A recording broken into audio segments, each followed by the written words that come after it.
Hi, everybody. This is the webinar for Focus on Funding, hosted by Lake County Economic Development Corporation. And we're here with a panelist of commercial bankers, as well as some of our partners in some of the more untraditional lending products for small businesses, specifically for Lake County small businesses. So my name is Nicole Flora. I am the Executive Director for Lake County Economic Development Corporation. I'm going to be hosting this webinar in partnership with Andy Lucas from Community Development Services. Thank you so much for joining us. We're excited to be here with you and hoping to answer some questions and go over some loan products coming up over the next over the next hour or so.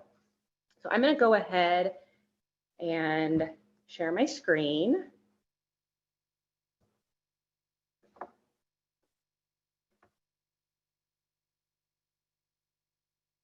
This is the new world in which we live, being in person as well as virtually. So hopefully you guys can all see this and can follow along. Again, my name is Nicole Flora. I am the Executive Director with Lake County Economic Development Corporation. I'll do a brief overview of what we have coming up throughout the hour, and then I'll dive into a little bit of our services, and I'll pass it over to Andy Lucas when I'm done with that. So the Lake EDC is a nonprofit that is mission is to facilitate the creation, retention, and expansion of businesses in Lake County. We do this with two primary programs. The first of which is obviously loan programs, and we'll dive more into the details of that in just a minute. But beyond that, we also provide pretty extensive technical assistance program. We are partners with the Mendo Lake SBDC, which is primarily hosted out of Mendocino County, but Lake EDC just recently joined as a satellite office, and we have a pretty extensive technical assistance menu. I wanted to briefly touch on business planning and QuickBooks as it relates directly to loan and making loans and borrowing funding for your small business. So prior to applying for a loan, it's important that you develop a business plan. It's really going to tell the story of how your business is to operate. You're going to show your expertise and your market research. You're going to have some marketing plans in there, and it's really going to be able to tell the story of your entire business in one place for loan officers to be able to read and understand the nature of your business.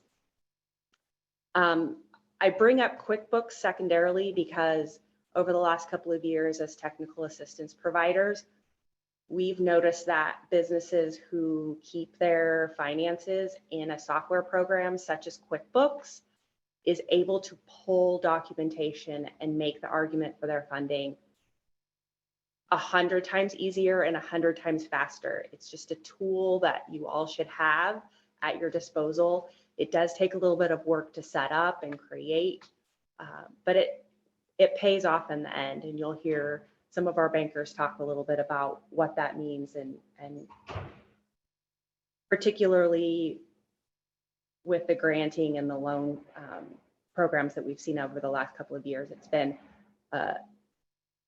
a missing piece for some of our businesses. So I wanted to touch briefly on that because we do have business advisors that will focus on that for you with your business. As being a partner with the SBDC, it brings some extra benefits to the local businesses here in Lake County. I pulled the calendar for trainings through the SBDC just from last week, and you can see the list of topics is pretty extensive and diverse. You can learn about women in construction, social media for businesses, or for food businesses rather, I bring that up just because those resources are completely free. You don't even have to sign up to be a client to access most of those. There's a lot of specialty information that you can watch from your laptop at all hours of the day and night if you choose. It's all available for Lake County businesses free of charge. If you are interested in accessing the one-on-one business advising, you can see the sign up link there at the bottom, mendosbdc.org/join. It's a very simple process. You just sign up and then you get routed to me to get assigned to an advisor based on what you need and what kind of business you have. Oops. So with that, I think I'm going to go ahead and toss it over to Andy to talk about the details of our loan panel, what we have going on locally and statewide for recovery, COVID products, and commercial lending. So do you want me to take the slides down for a second, or do you want me No, to? you can Okay. just Okay. go to the slides if you don't mind. Thank you very much. Thank you, Nicole, and thanks for everybody for being here. I'm Andy Lucas with Community Development Services. We work as a technical assistance provider and a loan program operator with the Lake County Economic Development Corporation, as well as for the County of Lake and the city of Lakeport. And we're going to touch on a couple of programs that those entities have. But quickly, I'd like to just thank everybody for being here. We've got several traditional lenders. Those are banks. And then we also have some non-traditional lenders, nonprofit lenders here that serve Lake County and have been, doing deals in Lake County for quite some time. So thanks everybody for attending. To start off, the COVID relief programs, I think everybody's aware of the several grant and loan programs. I just wanted to provide a quick update on, first of all, the economic injury disaster loan program. If you are waiting for EIDL funding still, they're processing. The loan program did close at the end of December 2021, but they're still processing applications and requests for increases. So if you haven't heard from them, please continue to check your emails. They have just modified as far as the deferred payment time period. It was 12 months and then they increased it to 24. It's now up to 30 months on the deferrals of loan payments on that economic injury disaster loan. The California Relief Grant Program, the program did close, but there may be potential new funding proposed by the governor that may be available come summer, and they may open that up. Those were $5,000, $15,000, and $25,000 grants for small businesses, and that was administered through Lendistry. The Paycheck Protection Program. Several of our lenders here have participated. They were great in helping out our small businesses to get those Paycheck Protection Program loans out. Hopefully you have applied for forgiveness or are in the process. There was a deferral period, and there's also a direct SBA portal now for loans of under $150,000 or less that you can apply directly through that portal. The Restaurant Revitalization Fund is closed, unfortunately, and they probably will not be reallocating funds to that one, unfortunately. You do want to use those funds if you receive that funding by March 11 of 2023. So there is a time frame for using those funds, and make sure you use them for eligible purposes. And the Employee Retention Tax Credit, this one is really complicated, and they've made several changes to this program. But the bottom line is it's a refundable tax credit against certain employment taxes of up to 50% of qualified wages that an employer paid to employees. I would recommend checking with your tax professional to see if you qualify and if you can request a refund on those taxes that you may have already paid. There are certain quarters and certain eligibility criteria, but it is out there. Next slide, please. So grants.gov. Everybody, there are grants out there. If you are wanting a grant, go to grants.gov. It's a clearinghouse for all things grants, and you can enter specific keywords. For example, here, if you're a woman-owned business, you can enter in the woman-owned business criteria, and all the grants will populate, and then you can modify down. And grants, they may range from $500 up to $500,000, depending on what's what your business sort of fits into as far as the eligibility. The highlighted part there, System for Award Management. This is a federal system for award management. You may be familiar with Dunn's numbers, Dun & Bradstreet. That system is being modified. So for any federal program, including the loan products that are offered through the Economic Development Corporation, as well as other public funding sources, including grants, you need to register with the System for Award Management. And that process can take 2 days. It can take several weeks because unfortunately, the system itself is going through internal changes.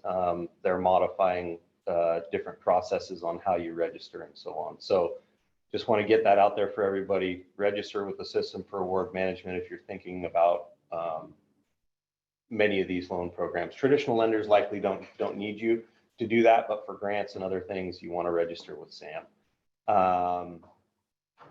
Let's go on to the next slide, please. Can I jump in there for just one Please. second? So one thing about registering on the SAM's website, there are businesses who can do that, and it's easy and it goes smoothly. If you go to do that process and you find yourself with road bumps, call the SBDC. There is a program for businesses who are going to be contracting with federal or state programs, and basically that's what a grant is it's going to be a contract with a federal or state agency, and they can help you navigate registering with the SAM database. So just a little side note there. And another side note is when you do a SAM search in Google, there are entities that will populate before you actually get to the federal System for Award Management. So essentially they're soliciting your business. They will say, we can help, and they appear to be, collaborators with the government. For the most part, they're not affiliated in any way. It is a pay for service, but what we're saying is that there are free services out there that can help you. And oftentimes it just takes time because this is a federal government program.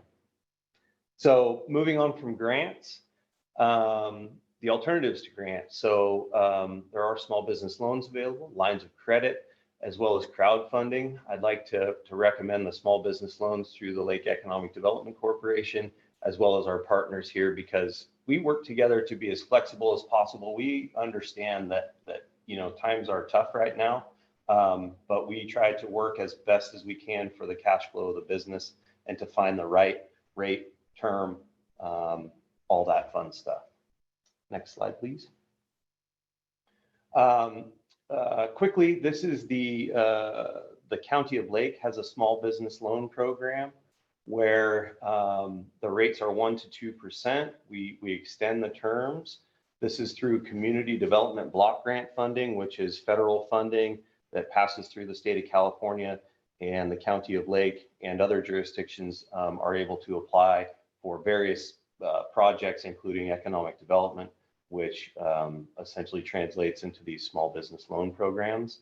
This program has a job creation or retention requirement, which essentially says for every $35,000 that's borrowed by the small business, they need to create or retain one full-time equivalent job, which is approximately 1,520 hours annually, which equates to about 30 hours a week. So we look at payroll and cash flow analysis, tax returns, all that good stuff. But it is a flexible term, and it can be subordinate to other loan products that may be involved in potentially a larger project. Next slide, please. The Lake County Economic Development Corporation Intermediary Lending Program. This program is flexible with regard to the job creation requirement. There are no requirements for job creation or retention, but we definitely like to see that jobs will be supported, somehow. The funding source is through the United States Department of Agriculture. So the Lake EDC actually borrows the money from the federal government, USDA, and then reloans it out. And this is a program that's been ongoing for over 20 years, has helped many businesses, supported, off the top of my head, over at least 100 jobs in Lake County. So this is a great program with flexible uses, and the technical assistance through the SBDC and the Lake EDC is available to help you prepare for these types of programs. Next slide, please. So this is a quick slide. Can you afford a business loan? We've got some business owners on the line and here in person that are probably wondering, how do I best prepare to meet with these fine people, these lenders on this program? And there's a couple of slides here that we're gonna touch on. I'll move through them quickly. It's mostly about the 5 C's and sort of what lenders look for in your capacity as a business owner. So be honest with yourself, and there's technical assistance out there that can help you with developing a profit and loss and a balance sheet and some of your financials. Essentially, can you afford a business loan? We look at your expenses and your income, and then try to analyze your debt service capacity. We'll go on to the next slide, please. So when you go to meet with some of these folks, and please, every other lender on the line, please feel free to elaborate and chime in during your portion on any of this that I'll cover today. But it's important to know what your financials are and sort of be thinking at it from a lender's perspective. How are you going to service any debt that you're asking for? Is the ask reasonable?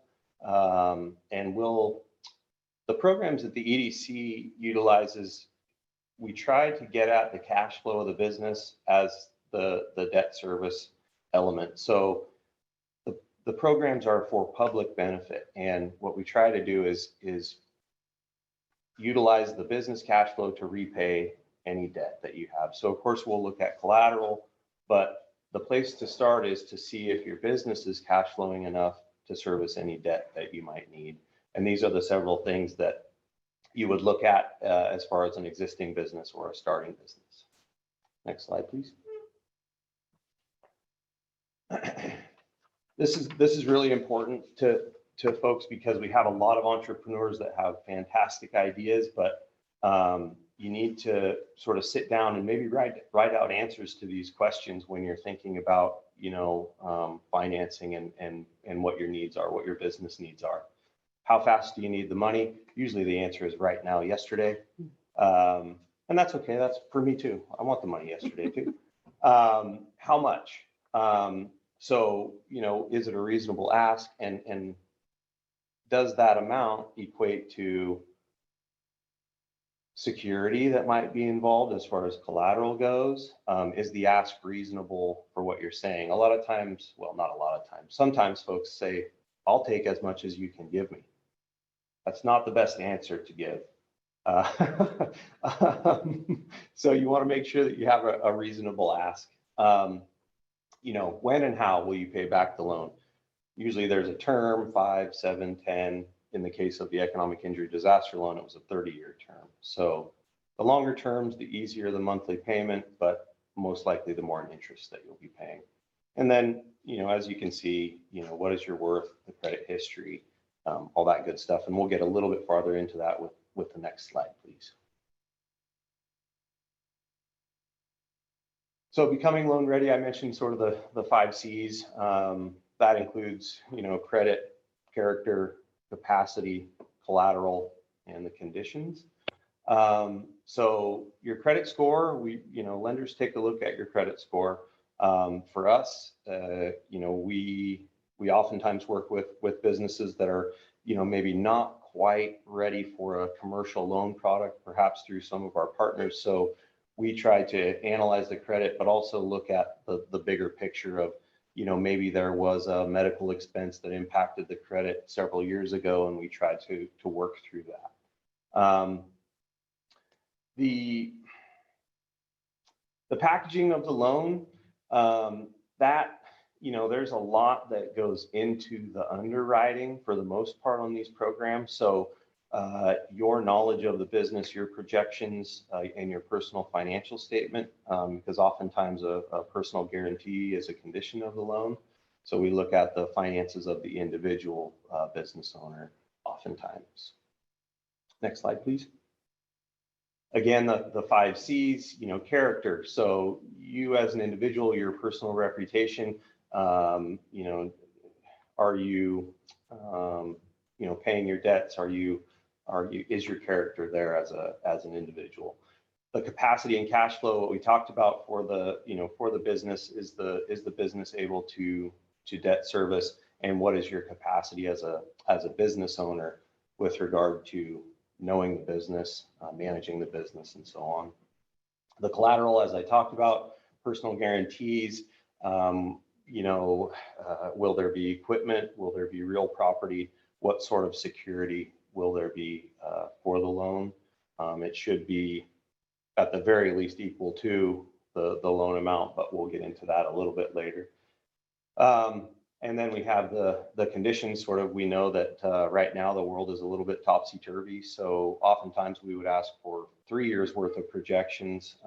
We can usually, depending on the program, we can try to get away with 1 or 2 years, but again, it's going to be your knowledge of the business that's going to contribute to making a case for that loan. Next slide, please. So, I think I'll probably kind of go through these really quickly. We are recording, so folks can go back and sort of visit on demand. But, again, we talked about the character. Do you know the business details? Do you know the market? As an individual, have you paid your debts in the past? Because past history kind of determines future behavior. Next slide, please. Capacity, cash flow, and debt service. Again, we kind of touched on this. That third bullet point, the debt service coverage and debt coverage ratio, I mentioned at least sort of having 1-to-1, but most lenders like to see a higher than that. So your security should be greater than the loan amount that you're asking for. Be specific, detailed, and reasonable. So you can't just say we're going to do $1 million in sales and it's because I feel it in my gut type of thing. It has to be more detailed than that, and be reasonable about what's happening in the world today. Next slide, please. Collateral, again, real property is usually the best security, but there are others. You can pledge assets. You can also, pledge equipment, supplies, inventory. Just want to make sure that there is some sort of security for the lender. Once upon a time, a lender said, I want to know that their kids' college fund is invested into this deal, which may be a little extreme. I don't know how our folks feel here, but you got to have some skin in the game. Next slide, please.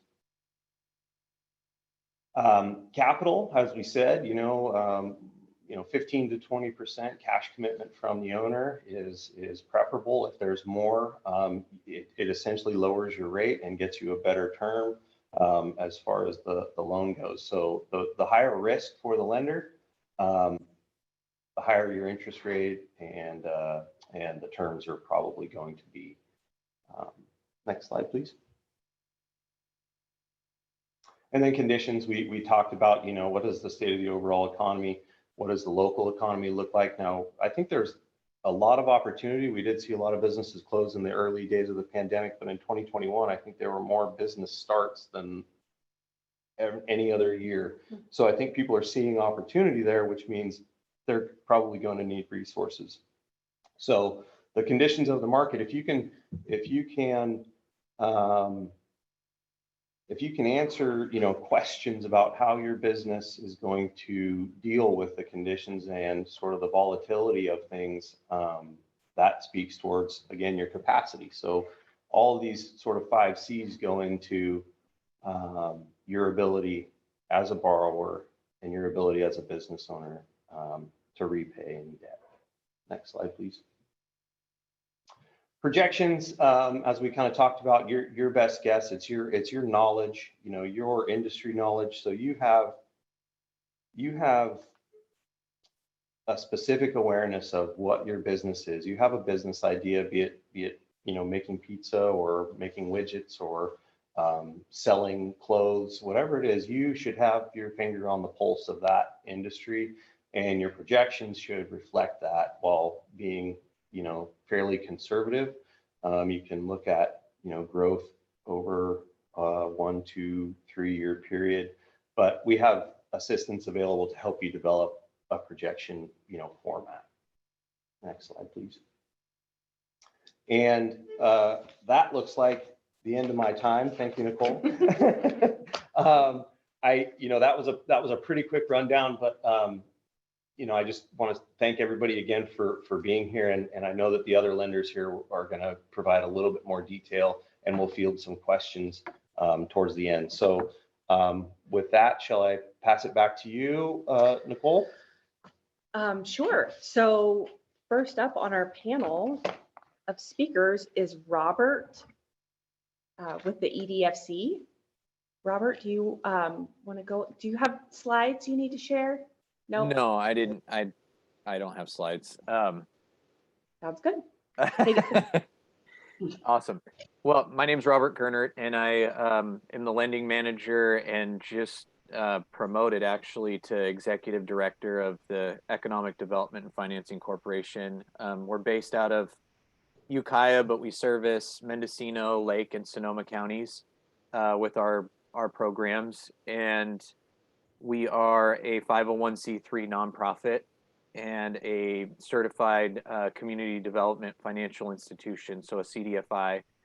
So really what that means is we are missioned to lend money to the underserved business community in Lake Mendocino and Sonoma counties. So our loan programs offer loans anywhere from under $5,000 up to $250,000. And it really goes to help build our community, our business community. What we find oftentimes is that startup businesses have an incredibly difficult time accessing capital, which is not abnormal for a startup business. What I would say to anybody attending today is if you've been told no at a traditional lender and you're a startup, don't take it personally.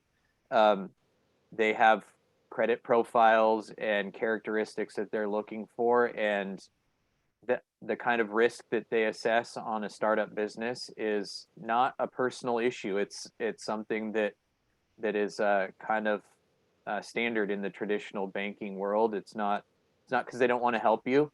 It's because it's a really risky business or a really risky time to help people with business. So that's why we exist. And the traditional lenders know about organizations like ours, and it's a tool in their belt to help assist the businesses and clients that they want to assist with. So that's one of our primary purposes, is to help the startup businesses get into place and get running, so that when they're asking for big money, they can go back to the bank and say, I've been around for 5 years now, and I had this really good loan with EDFC, but now I'm ready to get $1 million and grow and expand, and then the banks can then really jump in and help.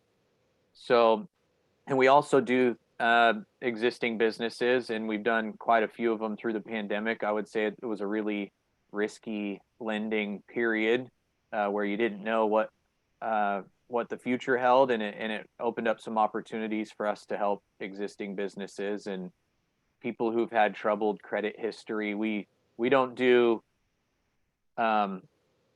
we don't do bad loans, is what I tell people all the time, but we have some flexibility with the government programs we work with and the grant funding we work with to be a little bit more flexible in risk. and approach things from a different angle. We get to tell the story of the business.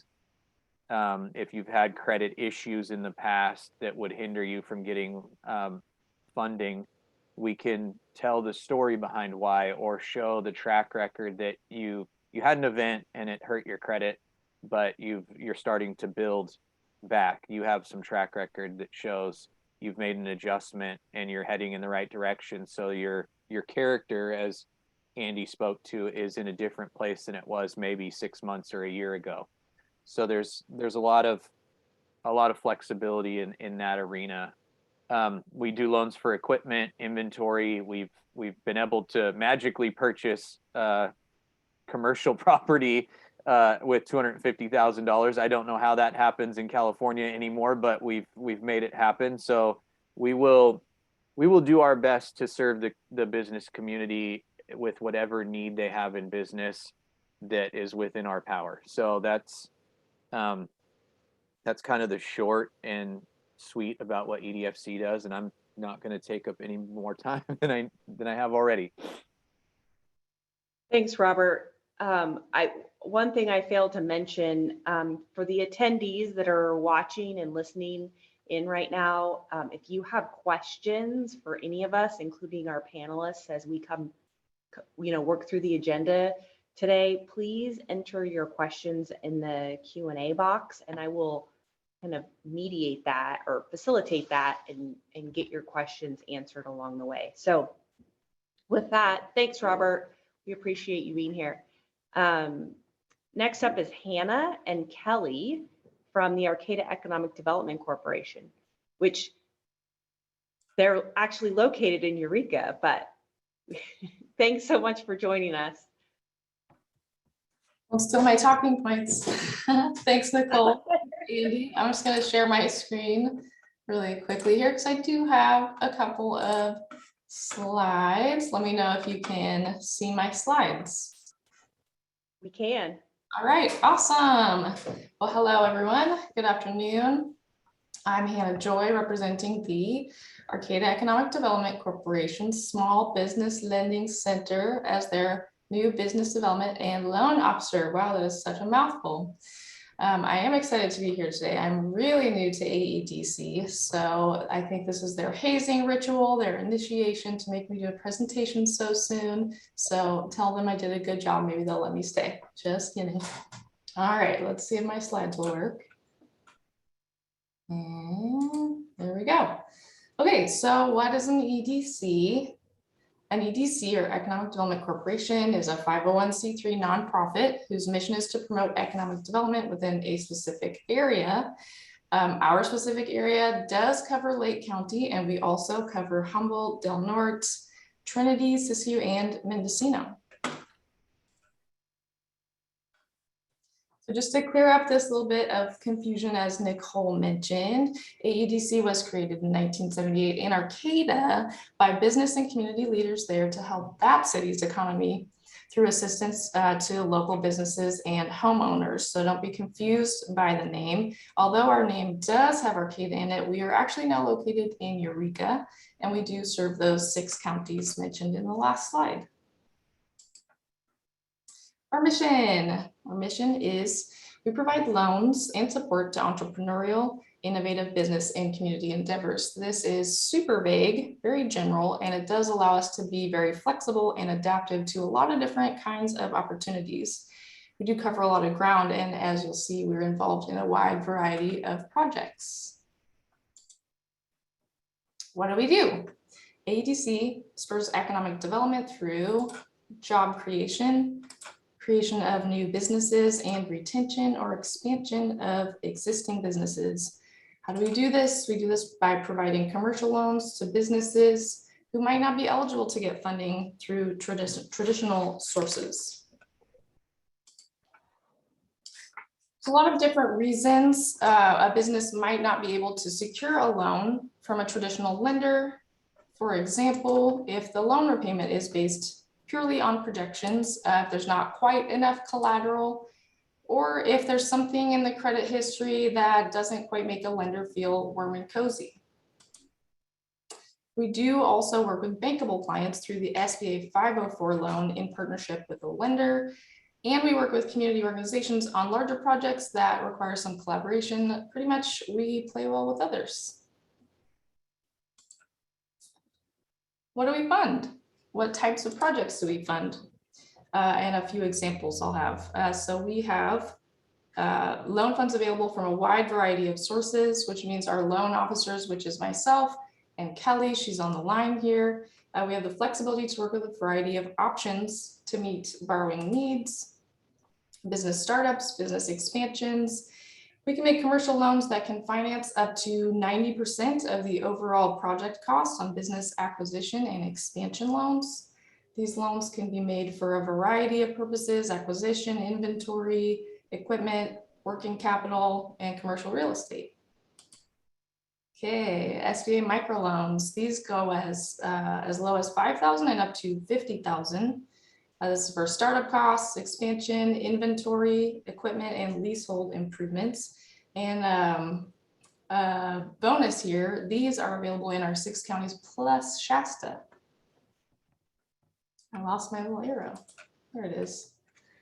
Okay, SBA 504 loans. Everyone's super interested in these right now. This is our primary loan program for financing the purchase, construction, renovation, and expansion of commercial real estate or heavy equipment, though we don't see that one too often. SBA 504 loans are always made with a financial partner, and these range from $50,000 up to $5 million for the SBA portion of the loan. Because we partner with that second financial institution, this loan does allow for up to 90% financing on commercial property. So that's cool. Okay, in addition to the 504, we are a community advantage lender with the SBA. This means we can provide loans with up to an 85% guarantee. And what this does is it allows us to provide loans to borrowers where we might have some risk within the loan request that would benefit from a guarantee. It would be collateral shortfall, a temporary downturn in their cash flow, or maybe the project is just based entirely on projections. I keep losing my arrow. Okay. The guarantee program does allow us to mitigate those possible risks. I clicked too soon. These loans can be up to $250,000 and can be used for most business purposes. We're also super involved with community projects that have an impact on the local economy, and we're really proud of that. Okay, where do we get our funds? We have several sources for our funds, federal, state, and local. We have our in-house revolving loan fund. We have Headwaters funds, CDFI grants, which are very cool. SBA, as mentioned, USDA funds. And the fact that we have all these funds is what makes us so flexible. It also keeps us on our toes in the office. Each fund has its own terms and requirements for the borrowers and also for us. Again, as I mentioned, I have Kelly on the line as well. She is our loan master. She knows everything there is to know about these loans. So if you do have specific questions, she will definitely have an answer. Oh, yep. Different terms and requirements. Do we only make loans? Actually, we do a bit more than just loans. As I mentioned, we are very involved with community projects and organizations that have an impact on our local economy. Let's see, we do underwriting for other entities, we service loans, we build partnerships, we participate in events, and we have our own fun events as well. PIP, okay, our newest program is PIP, Public Investing and Innovation Program. It is so new, we're all still learning about it, not just me. And I believe we are hiring for this. We have a position open. Check out our website if you're interested in that. So this new program is a partnership with the Humboldt Area Foundation using the work on projects using the capital absorption framework, which is very cool. I've been diving into that lately. heard about some other COVID responses. We were super proud of our COVID response efforts. A little bit of trivia here. We made 108 loans at a total of 6.8 million. And we also helped to distribute 600,000 face masks to various businesses. This is kind of a long slide here with a lot of information. But yeah, just highlighting our values here and our community involvement. Okay, the fun part. So we just have a couple of pictures of projects that we've done in the past. As I'm new, it's super cool for me to see the impact we've made in these different areas and just the people behind it. These are real people, and we love helping all of these small businesses. And I think I should schedule some site visits and make sure everyone's still doing good. Try all their products. Del Nord, Coffee and Espresso.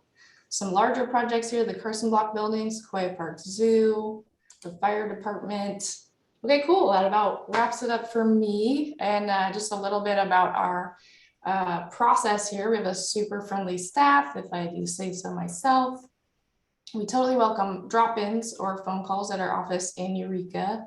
Oh yeah, we're also getting ready to open a new office in Crescent City, yay, which is in collaboration with the SBDC. Which was mentioned earlier. We do a lot of work with the SBDC. If you need help with your business planning, your strategy, your financials, all those things that Andy mentioned, they're excellent with helping with those things. So don't be shy. Come talk to us, and if necessary, we'll refer you to them. And yeah, with that, if there's any questions, feel free to throw it out there, or I'll turn it back over to Nicole. Thanks, everyone. Thanks, Hannah. I almost called you Anna. That was really great. I appreciate your slideshows. We do have a question for you from Lisa or any of the panelists today. Are there any grants or funding options specific for ADA compliance expenses?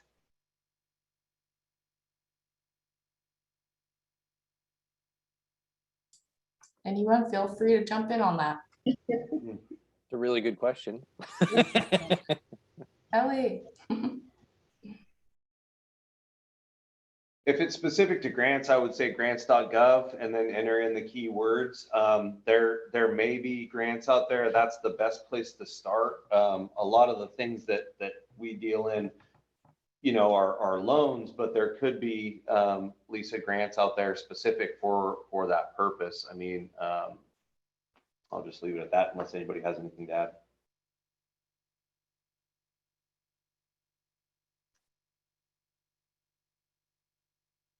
I'm going to tag on and add a little bit of extra to that. If you were to,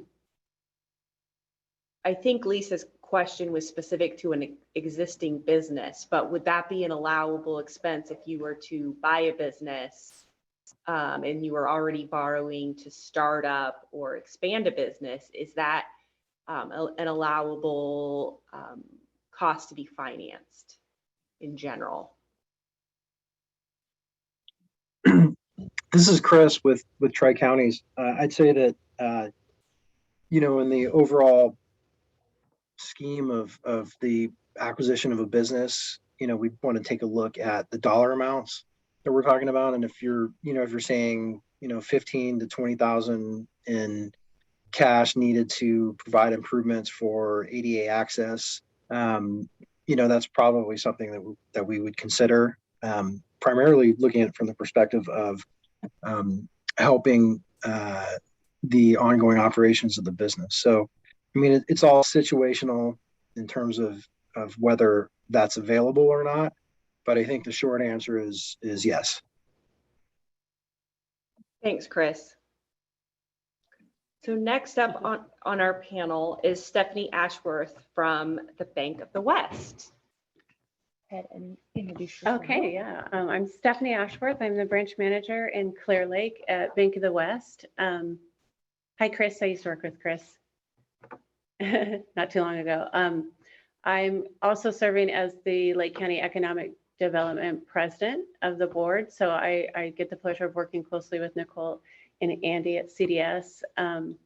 I was just going to talk about the importance and the emphasis on having a relationship with your banker at the branch level, regardless of where you're at in the cycle of needing to borrow, whether you're a startup or you're in the growth or expansion. It's really important that you develop a relationship with your banker so that they know what your goals are, they know what your plans are, and they can help you get to where you want to be. And a lot of products and services that we provide at the branch, we can help you to save money. We can streamline your time so you can focus more on what you're good at and how you make more money and how you can grow to another level so that you can start qualifying for different products that will provide tools to expand, like the line of credit that you could use to borrow, use to buy like inventory in bulk so you can expand your business and grow your profit. And if we know that you are looking or interested in doing some type of commercial lending, but you're not quite ready, maybe one of the 5 C's needs a little work, like your credit, we can offer solutions to help build your credit back up to a point where you're lendable, or we can offer services outside of the bank so that we can help you to grow. But really, as a bank, it's really important. I think people don't realize what an extension we are to your business and how valuable it is to really develop that relationship so that you can grow and you can work really closely with people that have tools to help you. A lot of times people walk in and they want that big loan, but they haven't had that relationship really, developed. And so it's hard to just jump into the deep water.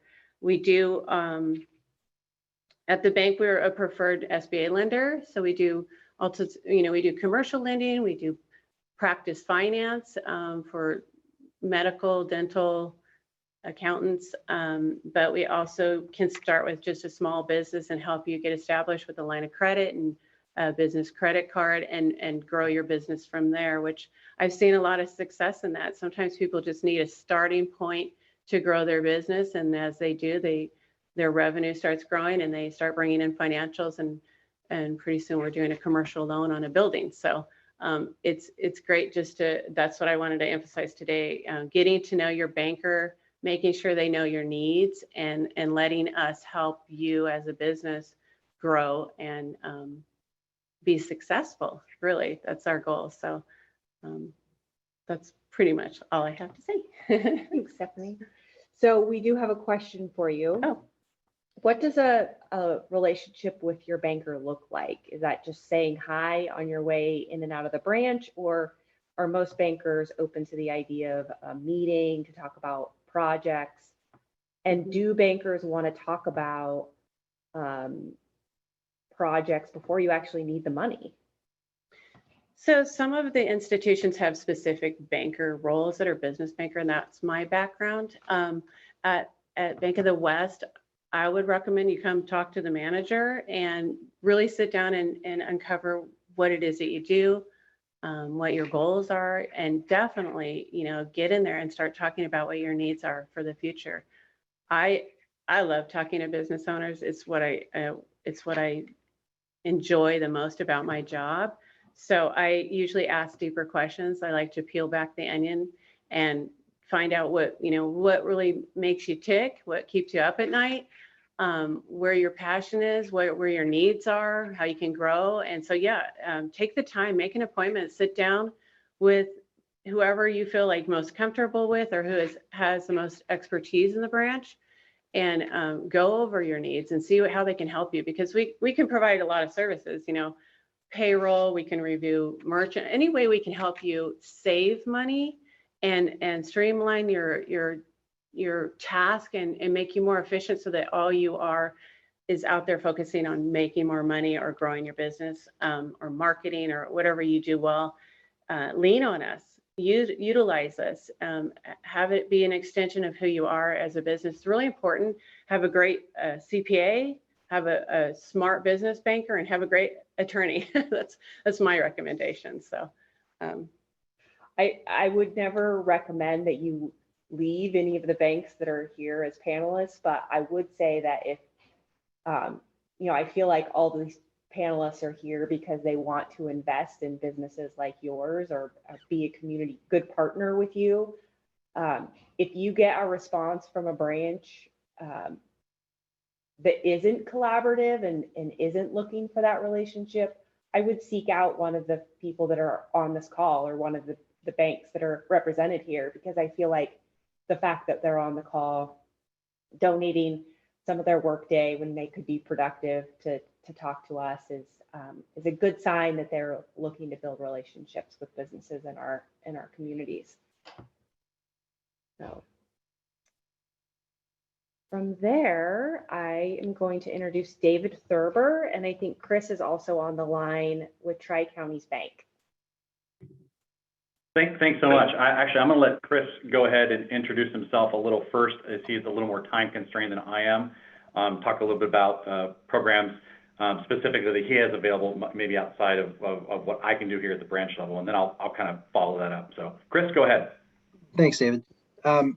So yeah, I actually did work with Stephanie when I was at Bank of the West as well. So I've got probably 20 years of commercial banking experience, ranging from, you know, the big banks, Wells and Bank of the West, to some smaller ones like Bank of Marin, and you know, now I'm at Tri-Counties, which is kind of right in the middle, right? So I would reiterate what Stephanie said. I think it's important to have a conversation with your banker often and early, or early and often, however you want to do it, and also talk to the EDCs, right? Because they can provide you with resources that the bankers may not be able to or may not know of, right? I mean, we're all kind of experts in our own subject matter with a little bit of knowledge outside of that, you know, leaning on all of your resources, I think, is kind of the best option to take. You know, I often look at business owners as the you know, the artists, the you know, gladiators, the people that are actually, you know, out there doing, you know, taking risks. And, you know, with that in mind, you know, you do need a good support system, right? People that can give you positive advice and people that can give you right advice. And that's where your banker really comes into play, because we've seen so many different types of businesses. We've seen, you know, hospitality businesses. We've seen, you know, trades. We've seen, you know, web-based systems. We've seen all the different types of businesses, and we can really help you manage growth, which I think it can be a very daunting task, especially if you're growing fast. And, you know, for example, I have a customer right now that we're working with that's, you know, growing at 30 to 40% a year, and they really don't have the controls, the internal controls within their, you know, financial accounting system and their processes that we're comfortable with. So we're helping them devise a plan and working with, you know, our network of CPAs and attorneys to help them manage that growth or get those systems in place. And that's really what, you know, a good banker is going to do is really put you first as a customer, as a client, and then really kind of understand what it is you're trying to accomplish with your business, and then recommend, you know, products and services that will fit and be able to be tailored into that. I think in terms of, you know, really what those products and services look like, it's, you know, we talk a lot about loans, right? So loans are important. Credit is really important. Establishing that credit early is important as well. So you want to make sure that, you know, on a personal level, you're managing your credit effectively. You want to make sure on the business side, you're also doing that. That's going to, you know, in terms of what those types of loans would look like, you know, there's operating capital, which are lines of credit, or, you know, term loans. A term loan is a loan that has a defined time period, whereas a line of credit is something you can borrow on and then pay back and then use again. There's real estate loans if you're looking at buying your building instead of renting. And I would say really that should be the goal of almost every business owner, is to look at some sort of real estate facility for your company at some point in that company's life cycle, because ultimately that provides you with protection against lease increases. It really gives you kind of sound of mind, and a lot of times it really is the business owner's source of income when they sell the business or at retirement. A lot of people have a tendency to think their businesses are really worth a lot of money when in reality they're not worth as much as that real estate is. Not saying they're not worth what you think, but there's just some different ways to look at it.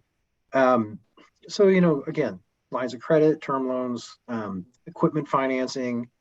We have access to, just like Stephanie was talking about, we have access to SBA financing, which will give you maybe higher loan amounts than you might get traditionally from a bank. And potentially lower interest rates. I think grants are phenomenal sources of financing.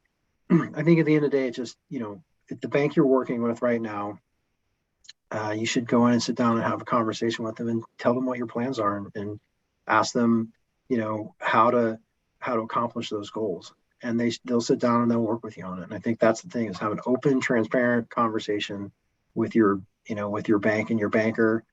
Whether it's the branch manager, the teller, whoever it is, you'll wind up, with the right person and the right advice. That's kind of really my perspective on it.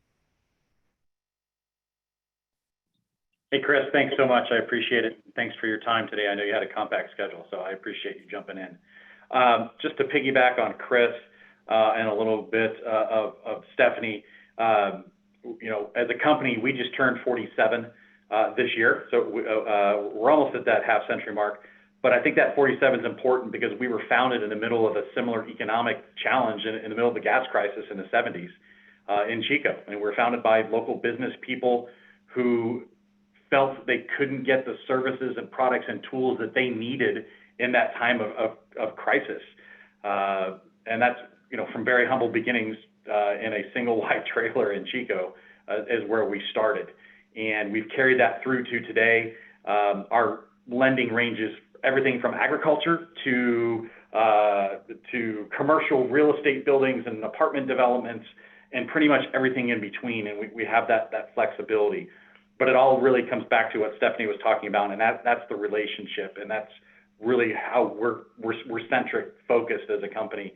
And I'm sure it's the same with Stephanie as well.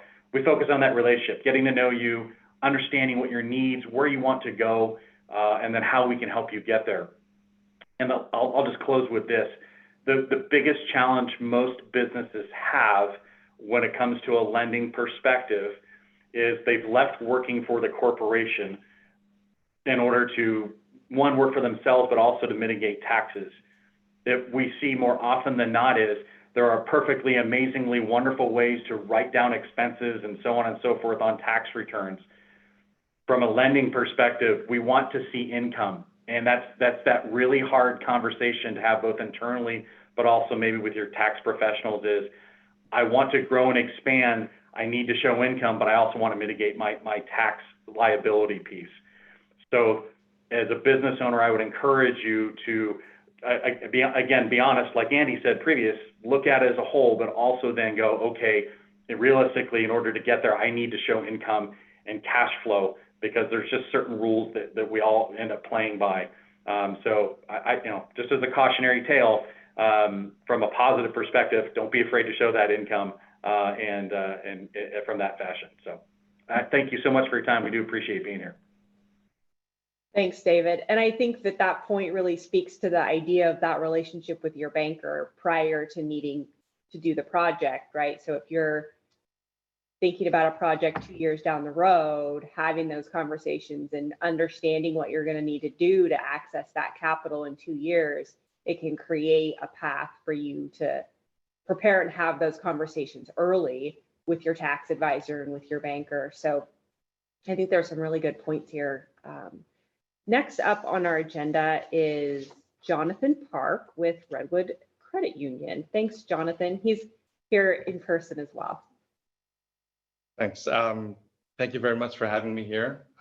It's great to be amongst such esteemed panel members here. I know, Robert, I've had a a chance to email and call you, but nice to see you well, not in person, but at least face to face. And something I want to piggyback on something that what you said. And we had a success story where I couldn't do a loan. And it's very important that you as the applicant not take this personally. It's not anything negative that we're saying about you. It's just that in your particular situation, we're at this point, we're unable to make a loan. And then I handed that over to Robert, and he was able to do a loan for that person. So, you know, good for everybody all around. Like Nicole said, I work for Redwood Credit Union. I've been in banking 25 plus years. In my third year at Redwood Credit Union. Couple of facts. Credit union, by nature, we are not for profit. It doesn't mean when we make a loan, it doesn't mean we don't make a profit. We do. But how that profit is dispersed is because we're not for profit. It's given back to the membership and to the community. So we're not for profit, and we are portfolio lenders, which means when we do a loan, we hold on to the loan. We don't sell the loan on the secondary market. Couple of facts about Redwood Credit Union. We are $7.5 billion under assets. We are the second largest financial institution headquartered in Sonoma County. 19 branches serving about almost 400,000 members. And we are, I just found out this morning, we are the 37th largest credit union in the United States, for whatever that, that may be worth. And most of the things that I wanted to say was already discussed in one form or another by the panel members, by Andy and other panel members. So I just want to just add a couple of things on there. Redwood Credit Union is the largest 504. We do more 504 loans than anybody else. Last year, we did more than anybody, San Francisco North. So we are a big 504 lender. I can do 504, 7A, or conventional loan, depending on the needs of the borrower. And a couple of things that I just wanted to add, the do's and don'ts. The most important thing that I can emphasize for potential applicant is be prepared.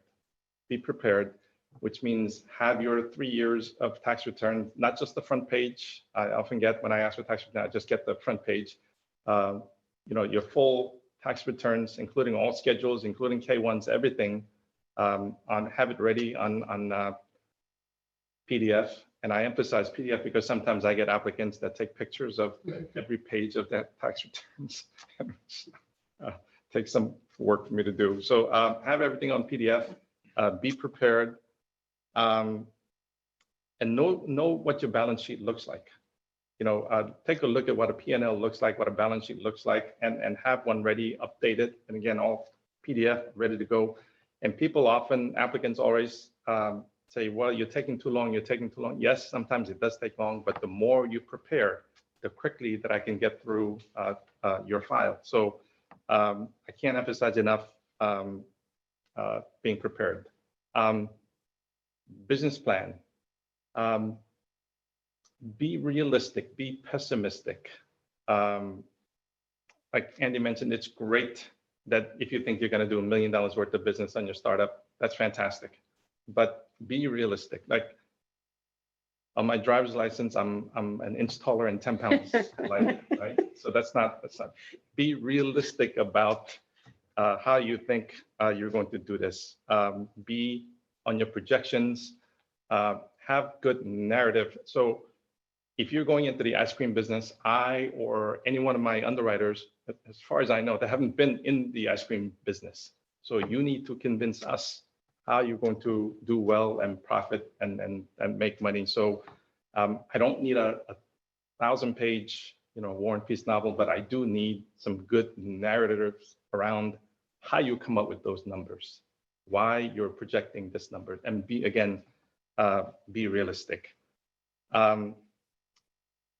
What was it? The basketball coach at UCLA, John Wooden, he said, failure to prepare is preparing to fail. So take that to heart and just over-prepare and over-document everything, including if you created an LLC, you know, have all those documents prepared, have your insurance agents, commercial, residential insurance agents information, prepared to submit that.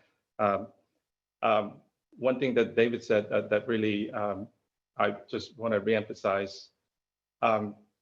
It's one thing to not pay taxes, and it's another to ask for credit, right? So and have that, again, have that conversation with your CPA and be realistic. And if you think you're going to need,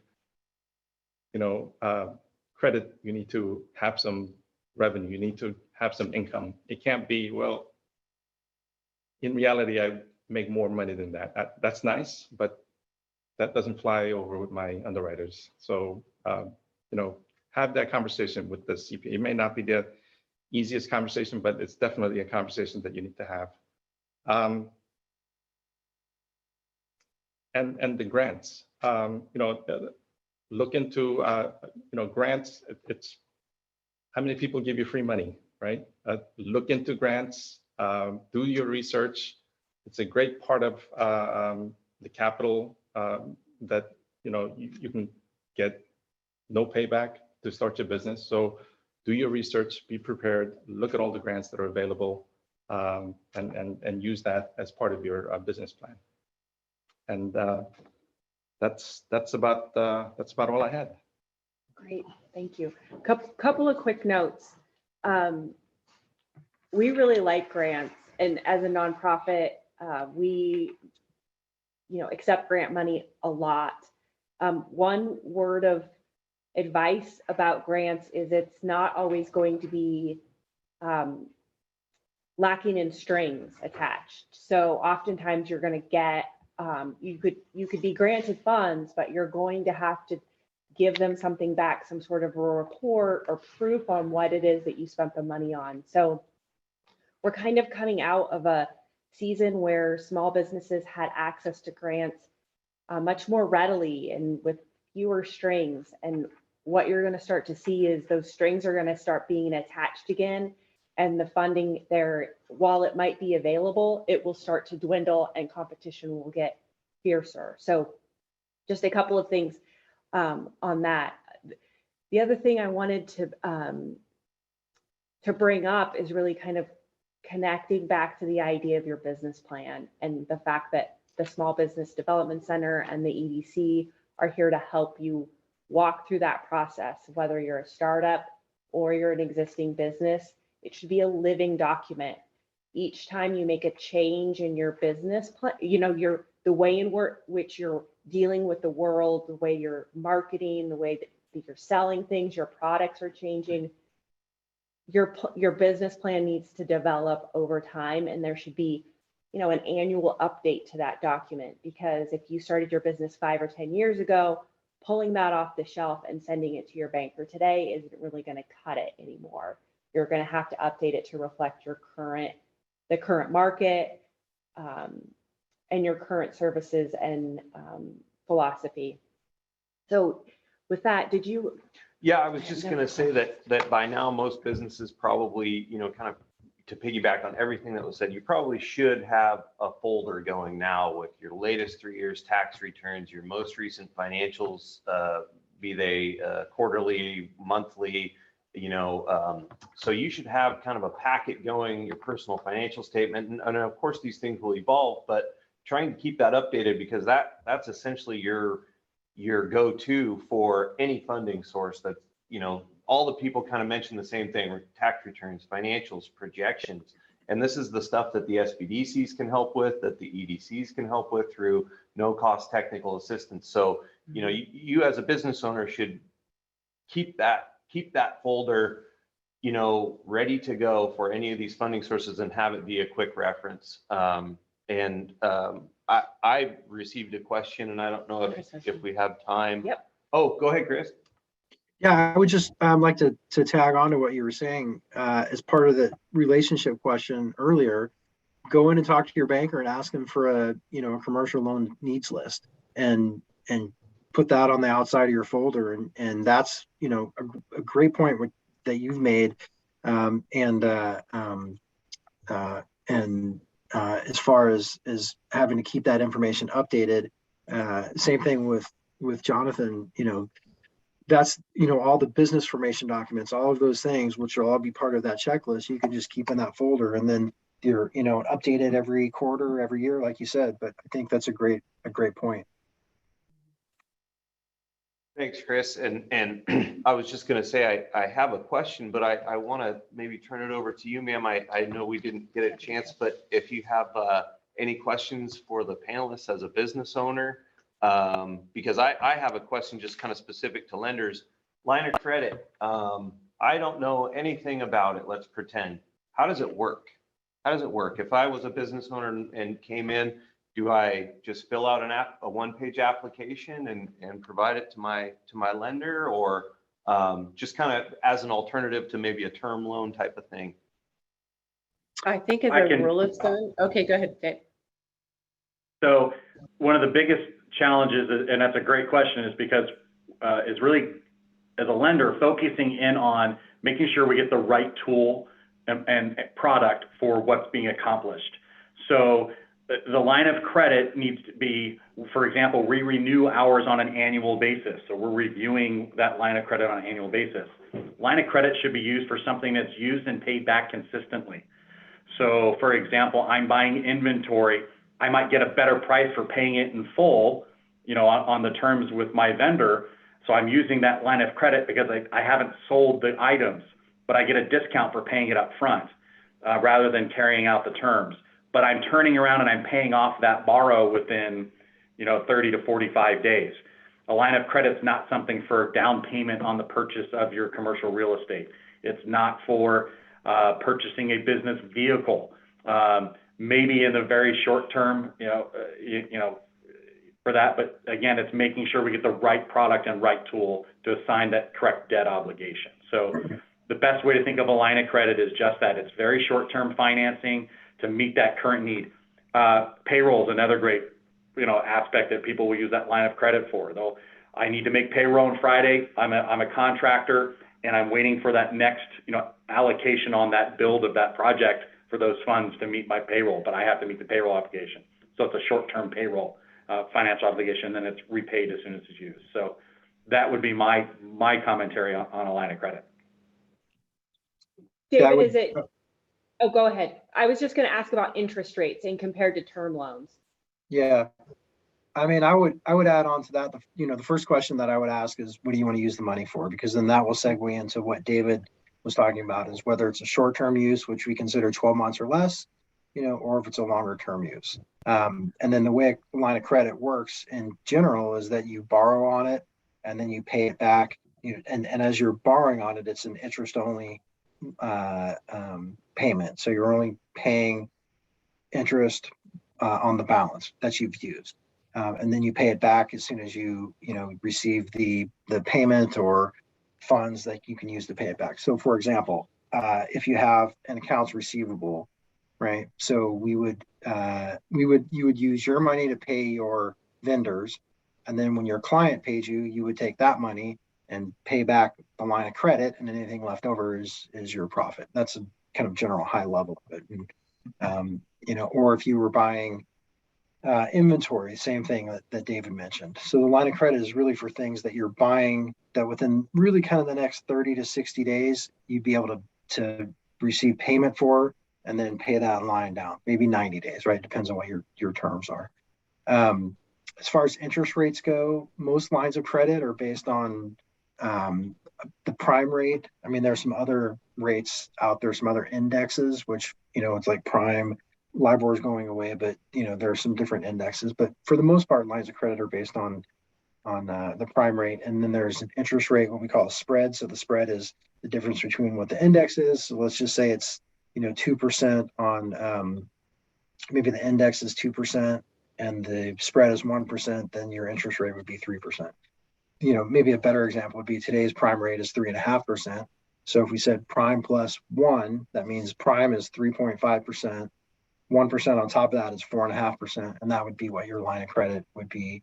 That would be the rate, and it's all based on risk. That's kind of, we look at the borrower, we look at the company, we look at the individual owners, and we all can put together a risk profile, and then we decide what we're comfortable with in terms of amount of money, in terms of length of the line of credit, and in terms of interest rate. How does it compare to term loans, which is what was your question? So, I mean, it just really depends. For the most part, the term loan is going to be based on another index, and that might be a U.S. Treasury. So that might be a 5 or 10 or even maybe a 15 or 20-year Treasury. And then there's going to be an interest rate spread, again, a margin, and you can think of that as kind of your profit margin on top of that. So I think today's 10-year Treasury was, let's call it 3.3. No, excuse me, 2 point. I think it's 2.18, something like that. Anyway, let's just say it's 2%. So we might put 2% margin on top of that. So your commercial real estate loan might be 4%. So that's kind of how the interest rates compare. So it's not an apples to apples comparison, but for the most part, with the prime rate being fairly low and the indexes on our interest rates being low, they're fairly similar. I would also say that we're in this rising rate in interest rate environment, so rates are kind of going up and down and kind of all over the place. I think for those of us who have been around for 20, 30, 40, 50 years, we're still looking at we have perspective that you can give me a commercial loan for 5%. That's amazing. A year ago it might have been 4%, but 5% is still one phenomenal interest rate. Whereas in the 80s, you were talking about double-digit interest rates. Even in the late 90s, early 2000s, you were talking the 7-8% interest rate. So, a 5 to even 6% on a commercial loan right now is still a phenomenal rate, and you'll probably, not see that in the short, in the near term. So, just some perspective on it. Because some businesses that I talk to, the borrowers are like, "Well, I want 3%." It's like, well, that doesn't exist anymore, right? But at least from the commercial banking side, it doesn't. So you just have to be aware, and it probably wouldn't hurt to track some of those, track prime rate, track the U.S. Treasury, so you can see where interest rates are going and how that might affect your business in terms of what interest rates you would have to pay. And speaking of rates, yeah. Thanks, Chris. I was just going to say, in terms of, a line of credit, a lot of small business owners that we see on the technical assistance side, they're using their credit cards, as opposed to, say, a line of credit. So, be thinking about your credit cards are going to be much higher than what a line of credit could be. So as far as, high interest debt restructure, I think all of the folks here offer products that are going to be better than, say, a $50,000 credit card at 18% or whatever it is. So things to kind of be considering about, these products that are out there, as opposed to just using your credit card for those short-term purchases. I want to be respectful of everybody's time, but I wanted to say one more thing just for the business owners that are watching. There has been a trend with predatory lending that has been happening, particularly as a result of the COVID pandemic. If a product or a loan seems too good to be true, it is. Don't let desperation with your cash flow force you into cashing one of those checks that you get in the mail, or taking the credit card offer or the email spam offer that comes in your email box. We've had a handful of businesses over the last couple of years come through where they took that deal and they basically were already on the brink of having to close their doors, and it basically shuttered them in a pretty dramatic way. So if something seems too good to be true, bring it to somebody. You have advisors at your disposal that can help you figure out if it's real. We have partners in the community, both with the EDCs and with the banks, who can help you address the problem and kind of dig into the root problem and help you with the immediate cash needs if that's the case. So I don't have any other questions at this point. I want to say thank you to all of our panelists. It's really great to see all of you again. It's been a while since we have done this, and it's not all emergency lending topics. It's nice to be able to talk about expansion and new businesses again and bring up some of this more traditional lending and business start. So we appreciate your time. For the businesses that are watching, this webinar will be followed up with the recording of the webinar as well as the slide deck, and I will send out contact information for everybody who is on the call. So Hannah, if you don't mind emailing me your slides when you have a second, I'll include them in that email as well. Again, my name is Nicole Flora. I'm the Executive Director with Lake County Economic Development Corporation. And Andy Lucas is here as well with CDS. We're your kind of local business support. So if you have any other questions, you'll be getting that email from us and I can get you in contact with everybody. So thanks so much. And we're going to sign off. Take care, everybody. Thanks, everybody. Thank you. Thank you.